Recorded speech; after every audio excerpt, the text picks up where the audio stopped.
Then Joseph commanded the manager of his house, Fill each man's pack with food, as much as he can carry, and put each man's money inside the opening of his pack. And put my cup, the silver one, inside the opening of the pack of the youngest, along with his money.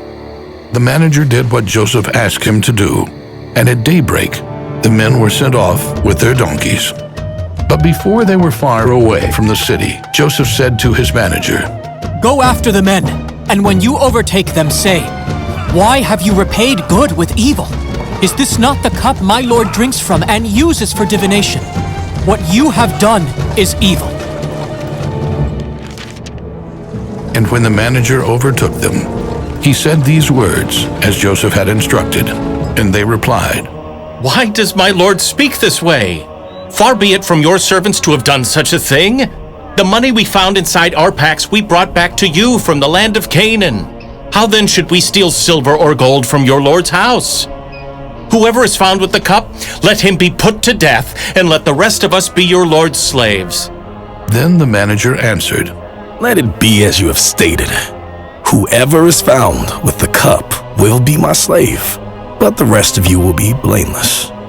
Then each of the men quickly put his pack down on the ground, and each one opened his pack.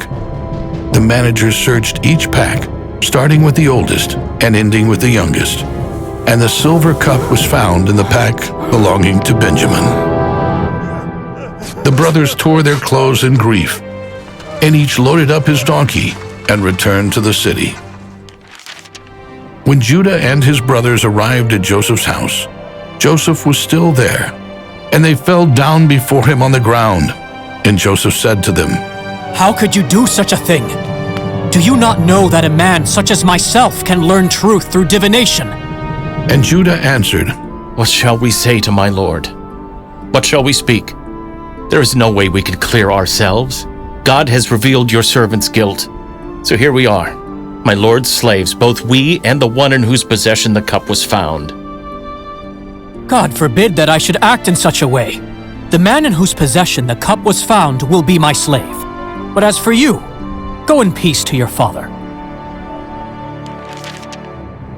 Then Judah approached Joseph and said, Please, my Lord, let your servant speak to you in private. And do not be angry with your servant, for you are like Pharaoh himself. My Lord asked his servants, Do you have a father or a brother? We answered, My Lord, we have a father who is an old man, and a young brother, a little one whose brother is dead. Of his mother's children he alone is left, and his father loves him.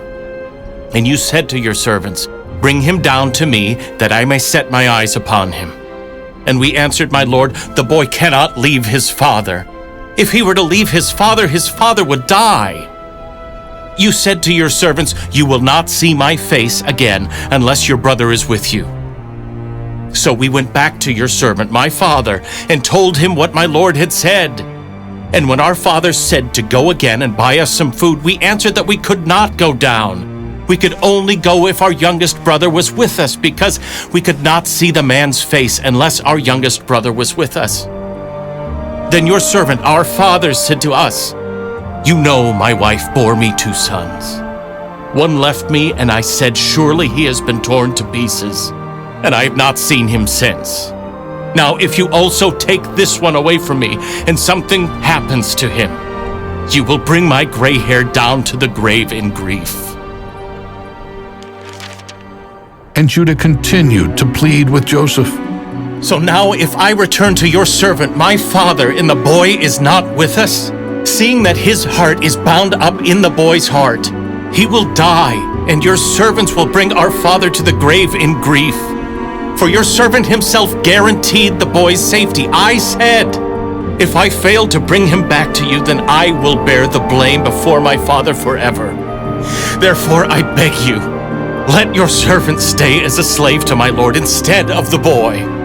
Let the boy go back with his brothers, for how can I go up to my father if the boy is not with me? I could not bear to see the evil that would find my father.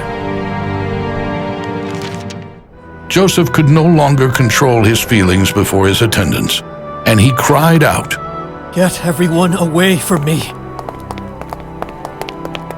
And when no one stood before him except his brothers, he revealed who he was to his brothers. He wept aloud, and the Egyptians heard. Pharaoh's household also heard. And Joseph said to his brothers, I am Joseph. Is it true that my father is still alive? But his brothers could not answer him, for they were terrified at his presence. And Joseph said to his brothers, Please, come closer. and when they came closer, he said, I am Joseph, your brother, whom you sold into Egypt. But do not be sad that you sold me into slavery here, because it was God who sent me ahead of you to preserve life. So Joseph said to his brothers, Come near to me, please. And they came near, and he said, I am your brother Joseph, whom you sold into Egypt.